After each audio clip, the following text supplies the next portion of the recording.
Don't speak unless you're spoken to, little girl.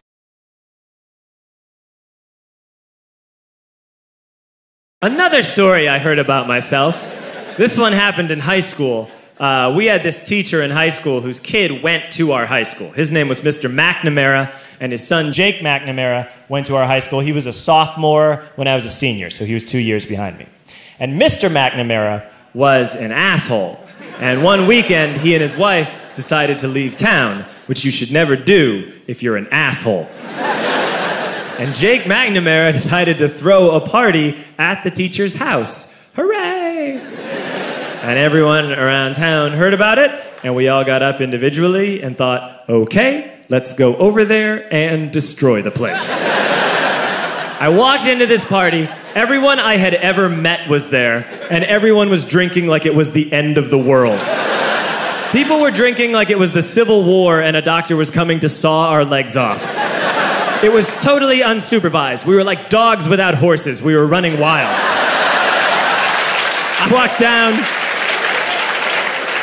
I walked down to the basement. They had a pool table in the basement. One dude took a running start and threw his body onto the pool table and broke it in half.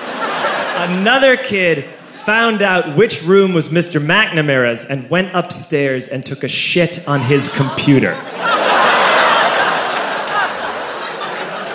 So the party was going great. I'm standing in the basement and I'm holding a red cup. You've seen movies. And I'm standing there and I'm holding a red cup and I'm starting to black out. And I guess someone said like, something, something, police. And in a brilliant moment of word association, I yelled, fuck the police! Fuck the police!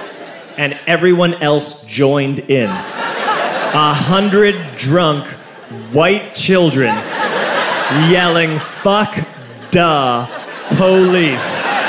With the confidence of guys who have like already been to jail and aren't afraid of it anymore. You know, that like, I serve my nickel, you come and take me confidence. But white children. The reason someone had said something, something, police was because the police were there.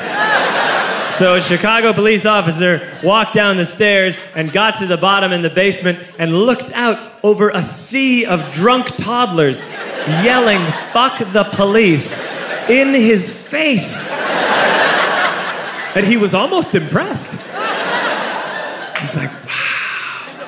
And then he leaned into his walkie-talkie and went, get the paddy wagon. And my friend John, who is now a father, this man now has a baby, he grabbed a 40, smashed it on the ground, and yelled, scatter! And everyone ran in a different direction. We all ran in different directions. It was like that scene in Ratatouille when the humans come in the kitchen and all the rats go in different ways. We all ran in different directions. I ran into the laundry room and I jumped up on the washing machine and I crawled out through a window into the backyard, and now I'm running through the backyard and there was this big chain link fence and I thought, I've never climbed a fence that high before. And then I woke up at home.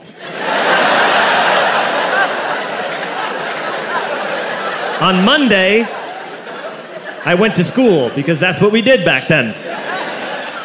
And I'm walking into the school building, and who do I see but Jake McNamara? And he says to me, hey, were you at my party on Saturday? And I said, no. You know, like a liar. And he said, things got really out of hand. Someone broke the pool table. Someone took a shit on my dad's computer. But the worst thing, he says, the worst thing is that someone stole these old antique photos of my grandmother, and my parents are freaking out about it.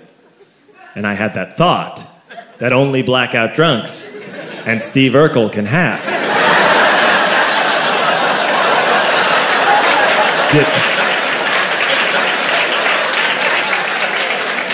Did I do that? I figured, no, I wouldn't have done that. But I was never sure until 2 years later. Relax. I'm playing video games with this kid named Alex that we also went to high school with. 2 years later, we've graduated by now. We're playing video games for a couple hours. And then Alex says to me, hey, come here, I want to show you something. And he takes me into his bedroom. And then he takes me into a side room off of his bedroom. Never a good thing to have. And he shows me a tiny room that is covered wall to wall in stolen antique photos from different people's parties over the years.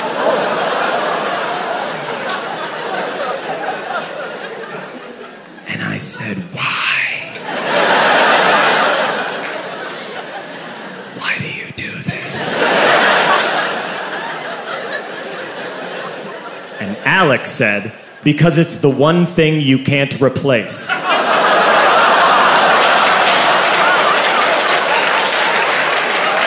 That's the end of that story, but how fucked up is that, right? That's crazy. So I don't drink anymore.